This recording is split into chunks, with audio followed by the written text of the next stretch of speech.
on the far left one now. Testing 1, 2, 3, 4. Testing 1, 2, 3, 4. Hello.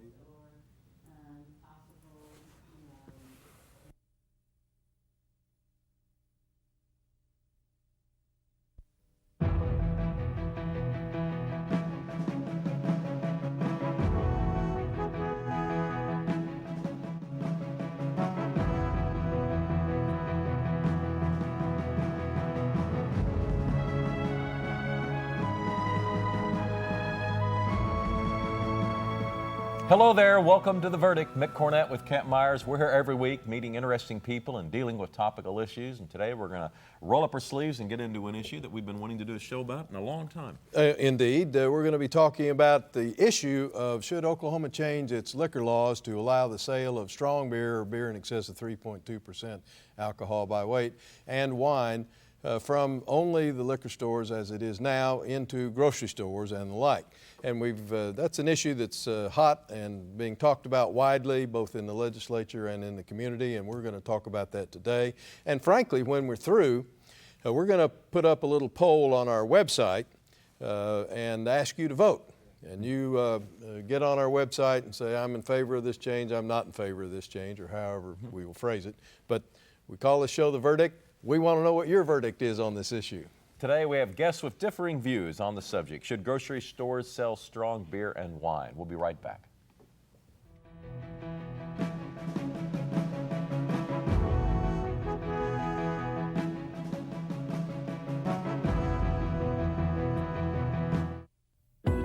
It's time, America. Our energy future can be ours again with American natural gas. We have an abundant, affordable supply, unrivaled anywhere. $1 billion a day for importing foreign oil isn't just a statistic, it's an opportunity. 30% lower greenhouse emissions isn't a pipe dream, it's a choice. Now is the time. Chesapeake, America's champion of natural gas. Wilsey, Meyer, Eatman, Tate. We're accountants. We do taxes, business valuations, estate planning, and consulting. And we're right here in Oklahoma, working with the owners of small and medium-sized businesses. Steve Wilsey and Stuart Meyer have the resources and the experience. Wilsey, Meyer, Eatman, Tate in Oklahoma City and Tulsa.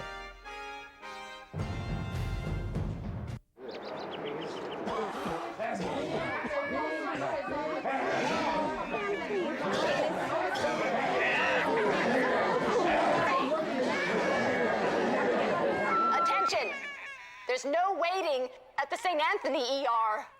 No waiting. Announcing the end of ER waiting at St. Anthony Hospital. Go to saintsok.com and reserve your time online. Why didn't we think of that?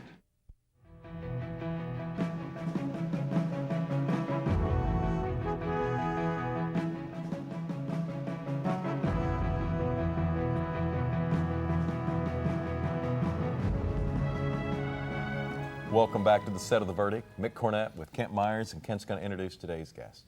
Today we're really pleased to have two guests join us on this topic to talk about whether or not Oklahoma law ought to be changed regarding the sale of a strong beer and wine, and from what outlets should it be available. On my right is Brian Howe. Brian is the director of Oklahomans for Modern Laws. He did his undergraduate work at Oklahoma State University, and did his undergraduate work was in chemical engineering, and he got an MBA as well while he was there. He has done economic research for the Oklahoma State Senate since 2004. He has been the director of Oklahomans for Modern Laws. He's an expert on this topic we're going to be talking about, and kind enough to join us. Brian, really glad to have you. Thank you. We appreciate it. To my left is J.P. Richard. J.P. is the owner and manager of the Cash Road Liquor and Wine Store in Lawton, Oklahoma. He is the president of the Oklahoma Retail Liquor Association. He did his undergraduate work at the University of Oklahoma. He's a Vietnam vet, served in the Army in Vietnam and in Germany. He's involved in many civic and cultural activities in Lawton and statewide. J.P., thanks for joining us. Thank you. Let me start out, Mick, if I may, and kind of pose the question, and then we'll let our guests kind of take it from there. Generally, what we're dealing with here today is should we have a change in the current system of the sale to the consumers of wine and strong beer. Strong beer is generally defined as beer in excess of 3.2% by alcohol by weight, and that is today restricted to liquor stores, as is the sale of wine. The proposal would be that those two products, strong beer and wine, be available for sale to the consuming public out of grocery stores and like institutions as controlled by the legislature, whatever they decide to do about it. With that as kind of a statement of the issue, why don't we go ahead and get started? All right, Brian, why should we change the law from where we are now? Well, first, I always like to bring up the fact that actually to implement this kind of law change, it would take a state ballot question. So we're kind of asking the people, we want to put it to the vote of the people and ask them if this is something that they want. This isn't a statutory change which would just be implemented on the public. This is actually something that the public would decide on themselves. Because it's a constitutional change? Yeah, it's a constitutional, it's amendment to the Constitution. And you know, one scenario that I always like to bring up is current Oklahoma law, you know, restricts kind of mothers that have children with them that go to, you know, purchase dinner for the evening. They're not, you know, allowed to basically bring their children into a liquor store, whereas at the same time they can't leave their children in the car with them. So this kind of law change would actually make it more convenient for the consumer, make it more friendly. I know a lot of people that, you know, don't necessarily want to stop by a liquor store but would like to have that convenience. Now, additionally, you know, Oklahoma City has added an NBA franchise. We've done several MAPS projects. And I think this is a real signal to the investment community as far as out-of-state investors, specialty retail grocers, that we're willing to make the tough changes to essentially aid their investment. Now, you know, this isn't something directly, you know, that a business would directly look at to make an investment decision, but it's kind of one of those additions that you add to make, you know, investment decisions more friendly for them and make the, you know, the payback more beneficial for them. So I think it really just sends a signal that Oklahomans are willing to make the choices to, you know, to aid those investments. All right, JP? Well, to begin with, within the current regulatory framework of the law, we could easily accommodate the minors issue. That could be done by statutory change. It wouldn't require a vote of the people. The proponents of this idea from day one have stated a couple things. Number one, that we can never attract top quality grocery stores into Oklahoma, and last year their cheerleaders there in the Senate committee were making that very statement. And of course they said, we can't get Whole Foods here in Oklahoma because we don't have wine in the grocery store. And then 6 to 8 weeks later, Whole Foods announced that not only are they going to reinvest in the store that they already have opened in Tulsa, but they're going to build a new mega store at the corner of Grand Boulevard and Western. So the idea— In Oklahoma City. Yes, sir. Yes, sir, in Oklahoma City. So the idea that having wine, or not having wine in the grocery store is preventing good grocery stores from coming to Oklahoma is just nonsensical. The other thing that I've heard, the other argument I've heard in favor of it is that our young people are leaving the state in droves because they can't buy wine in the grocery store and that we're antiquated. Well, if you noticed last week in USA Today, after the polls or after the census figures were announced, USA Today made a study, and they're showing that young people are moving back to Oklahoma because of the current economic environment, and that wine in the grocery store is not an issue. And I think they're coming back because people like you, Mr. Mayor, and the State Chamber and the Oklahoma City Chamber are making our economic environment good for young people to be trained here and to stay here. So those two arguments we've heard many times, and both of them have been debunked. Let me ask you, JP, a question, and then, Brian, I'll ask for your response. Are there costs involved in implementing this kind of change to grocery stores, to retail liquor stores and wholesalers or whomever may be involved in the business? And if so, what are those costs? Well, there are some costs, and they're not only economic, they're also have to do with public safety. The biggest cost is, and you got to understand that moving wine to the grocery store, this doesn't create more selection. It's a cash flow grab. It just shifts the wine sale from the package stores today to the grocery stores. This happened in Texas over 50 years ago, and the net effect was 42% of the retailers in the state of Texas went out of business the first year. So, and then the prices went up because those retailers that were left had to make up their markups on something.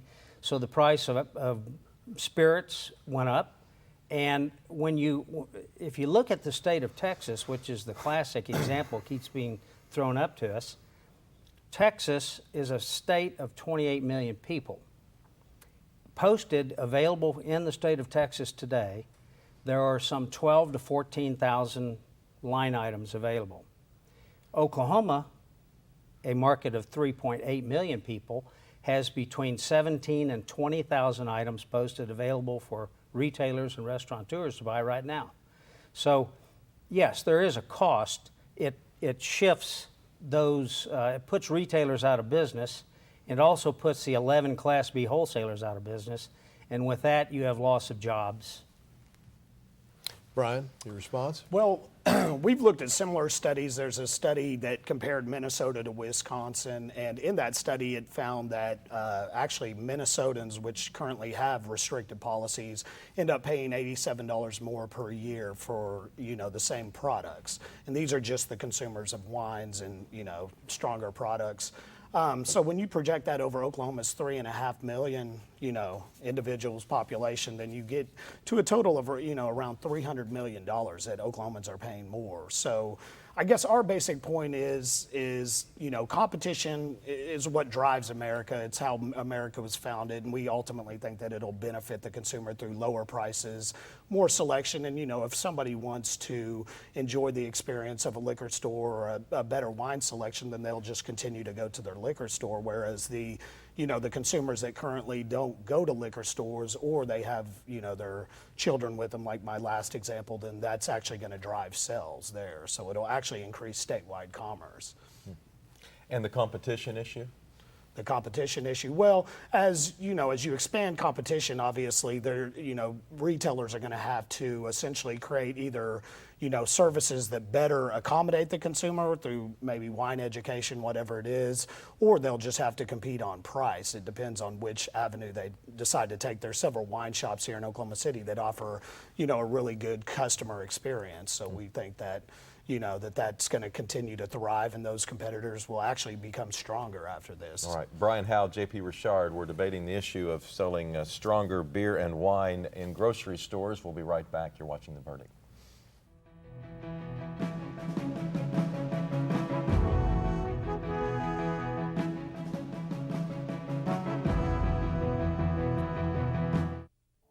The thing that has made the most sense for me is realizing that I am still an educator, and that is what I do at the Chickasaw Nation. I'm Dr. Amanda Cobb-Greetham. I'm a historian, and I'm Chickasaw. The Chickasaw Cultural Center is amazing. It is a very, very special place devoted to the sharing and to the celebration of Chickasaw history and culture. State-of-the-art technology, exhibits that are not like anything I've ever seen. The Spirit Forest is incredible, and you feel as if you have actually just walked into a forest with huge trees all around you. It's timeless, and yet it's sort of also representative of our time depth, to really just sort of reach through time and touch the past. By the end of the exhibits, you really have a sense of Chickasaw cultural and political resurgence, and the extent to which we are a healthy, dynamic, and vital tribe today. Chickasaws have always been an inclusive people. This is something for the whole community and for the state of Oklahoma. Every time our country imports energy, we're saying we've lost confidence in our own. But Oklahomans know, under the land of the free lies the energy to be brave. Advanced technology has led to vast discoveries of oil and natural gas that have doubled America's supply estimates. Using one well to do the work of 10 in half the time, we're proving that America's best answers will always come from inside our borders.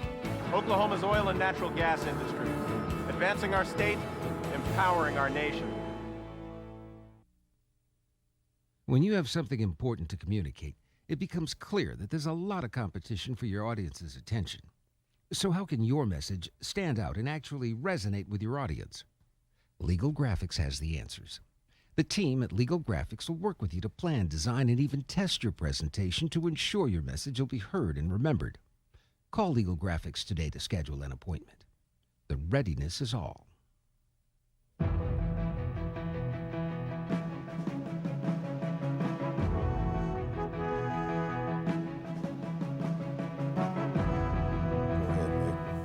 Welcome back to the set of the verdict. We're discussing with Brian and JP the idea of selling stronger wine and beer in grocery stores, whether or not that's a good idea or not. Brian, you'd like to see the current laws change. What are the economic benefits of changing the law as you see it? Well, the initial economic benefits are going to be probably an increase in sales tax receipts. What you'll see is as a product becomes more available, it's obviously there's going to be higher sales. So we'll, in a time when, we're having a lot of budgetary concerns, either down at the Capitol or in municipalities, this will ultimately, hopefully drive sales tax receipts and maybe, benefit education, some of the social programs, things like that. Another kind of interesting phenomenon is when you're selling strong beer across state lines in states like Missouri and Texas, citizens in outlying communities oftentimes will drive across state lines into another community that's selling it. So actually you're going to lose, just that transaction revenue as well as the taxes associated with it. Mm-hmm. And are the states that touch Oklahoma, do they all allow the type of law changes that you'd like to see? Well, there's, it's kind of a mixed bag, so for example, in Texas, you have it by precinct. So some of the, surrounding precincts will have it. Missouri's kind of an open state. They allow spirits. So it's kind of it's a mixed bag. Arkansas's got some interesting, laws along with Kansas. So there's differing laws in each of the states. Yeah, there's not a consensus among the but surrounding your opinion is that there's a competitive advantage in some of those other states that's hurting Oklahoma economically. That's today. correct. All right. JP? Well, I think Brian's assertion that this is going to be good, it'll actually increase sales is nonsense. All you're really doing is shifting product from the package stores today over to the grocery stores. And if you look at the very best grocery stores, which are always being thrown up to us, which is Whole Foods and Central Market down in Texas, the very best is Central Market in Texas. And they have about 1,600 or 1,700 liquor or alcohol SKUs in the store. Does that mean products? Yeah, that's products. Okay. That's barcodes. Okay. The Whole Food store, which my daughter and I always, the best store in the States in Austin, downtown Austin, and we love it. And we always go in there, and Megan and I always count the number of wine SKUs that are available. And they have a lot of wine, and it's well displayed. They have lots of boxes, but little variety. The most that we've ever been able to count is about 550 SKUs. And so the idea that you create more wine selection and better prices is really nonsense. The very small neighborhood stores in this state will carry 1,000 to 1,500 different wines. The retail package stores. These are retail package stores. Great stores like Byron's and Edmond Wine Shop and the Corkscrew. They have thousands of different wines. We've got 6,000 in our store. So the idea that you pick up additional sales out of it just doesn't compute. And there was a study done by the state of Kentucky who's facing the same issue. And basically it just debunked the idea that the wine in the grocery store will create additional revenue for the state. JP, we're talking about grocery stores here. Are convenience stores put into that same category? Convenience stores, in the legislation that's being proposed, would also be able to sell wine and strong beer. So convenience stores and grocery stores would have the same opportunities? According to the legislation that's being proposed right now. Okay. Let's talk about, JP, about the public safety issues, if any, of this expanded access. Do you see any public safety issues with access to these products being expanded from the current retail liquor stores to grocery stores and convenience stores? Oh, absolutely. In the mid-90s, Governor Keating asked the Able Commission to do a study about the source of beverage alcohol for alcohol-related incidents, traffic accidents, sales to minors. And what they discovered, that in a 3-year period, from 76 to 82% of all the alcohol-related incidents in the state of Oklahoma were the result of the sale and consumption of 3.2 beer, which is available in the 4,000 to 6,000 retail outlets around the state. And of course the grocery store. Yes, sir. And of course the summation of that is that the more access, the more abuse. And we have a case study. The state of New Mexico in the mid-90s opened up their licensing, which used to be very strict and always done by apportionment. So they just opened it up and they let anybody get a license. So you create wide access to alcohol. The first year, DUI rate in the state of New Mexico went up 47% because they let the genie out of the bottle. And it has remained there, and they have the most draconian alcohol DUI laws in the country right now. They have mandatory interlocks for first offenders, and they still have not been able to get their DUI rate down. So there is a question of safety for the people of Oklahoma, and it has to do with easy access. Brian? Well, just in kind of response to the New Mexico figures, keep in mind New Mexico sells spirits in grocery and convenience stores. So, but you know, we did a study of our own, and we basically looked at the accessibility, and we looked at, you know, states that don't have any sales in grocery stores, states that have beer only, beer and wine, then beer, wine, and spirits. And essentially what we found when we looked at DUI-related fatalities, we found that they were actually higher in states that had no sales in grocery stores of alcohol of any kind. And more what the study showed was it's based on regionality. So when you start looking at DUIs, DUI-related fatalities, states like Oklahoma, Arkansas, and Louisiana had real similar figures. Kind of the South had its own kind of range, and then as you went up into the north where you have public transportation, or the northeast, then you know you found similar numbers. With that same study, we also did underage drinking as well, and just a survey that was done by the federal agency, SAMHSA, and basically what we found was when you just add wine, when you look at states that allow grocery stores to sell beer and wine, that there was actually only a percentage difference of 0.05%. And essentially I'm not going to make a judgment on what it actually says, but I would just guess that when there is underage drinking taking place, they're going out buying beer. Now, whether it's 3.2 beer or strong beer, then you know, that's kind of up for grabs. So. We need to wrap up the show. I want to give you each a chance to kind of sum up your opinions. 20 seconds. Brian, you go first. Okay, well, I just basically want to say that Oklahomans want the right to vote on this issue. We did a survey, 87% of people, even if you oppose this, you want the right. And that's just kind of a democratic sense that we have in this nation. And, you know, my basic thing is, you know, free market competition. We are a nation founded on it. So, you know, that's kind of what we're kind of proposing, is to just open up the laws, let the grocers and the Retail Liquor Association compete for these sales. JP, you won the coin flip. Or you lost the coin flip, but Brian chose to go first, so you get the final word. Well, I contend that this is merely a cash flow grab.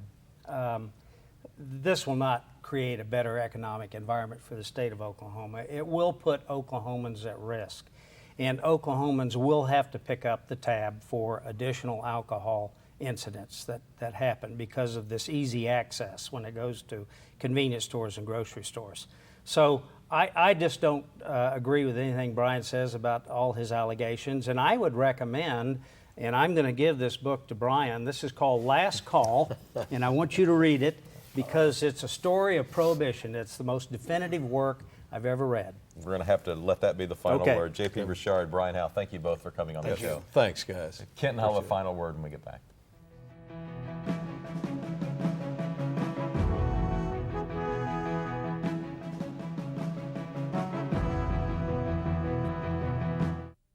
All children deserve a life of hope and love, but sometimes they experience a life of pain, neglect, and abuse. When that happens, Each child deserves all the quality, assistance, and representation that can be offered in our legal system.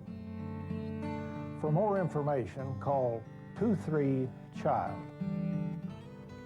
Oklahoma Lawyers for Children, helping to bring hope and love back to the lives of abused children.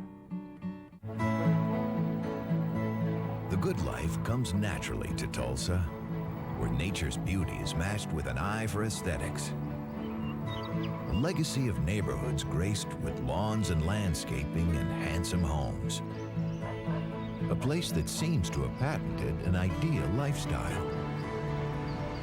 Bank First is loyal to the quality of life Tulsa assures its citizens, to the priority placed on education, culture, and growth. Loyal to builders who transform raw land into residential charm. Developers who see opportunity and add vitality to Tulsa's economy. Bank First serves both enterprise and private lives that need a loyal partner. It's how we help nurture this city's very good life. Bank First. Loyal to Oklahoma. Loyal to you. The Journal-Record is pleased to be a sponsor of The Verdict. The Journal-Record, since 1903, the best source of Oklahoma business news and legal information. And for almost 30 years, Oklahoma political, government, and business leaders have turned to the McCarville Report for accurate, reliable, inside information. Visit the McCarville Report online.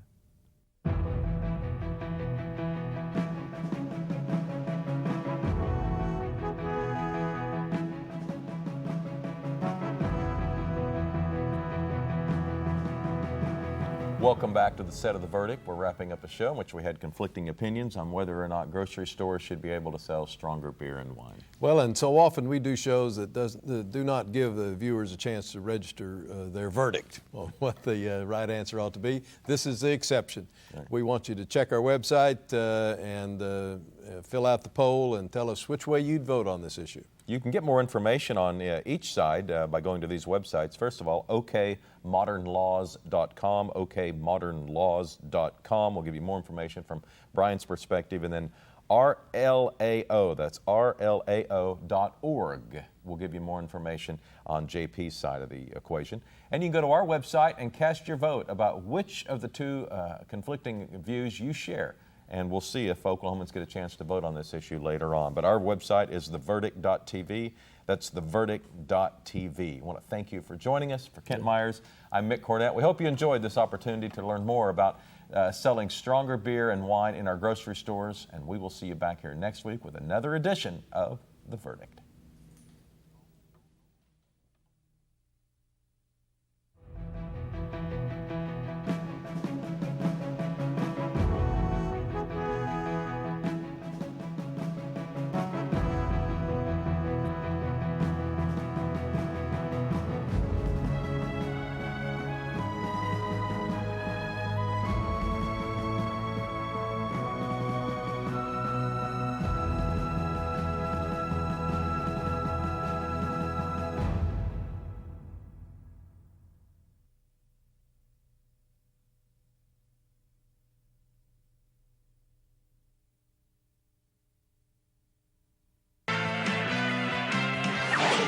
The preceding program was produced exclusively for the Cox Channel.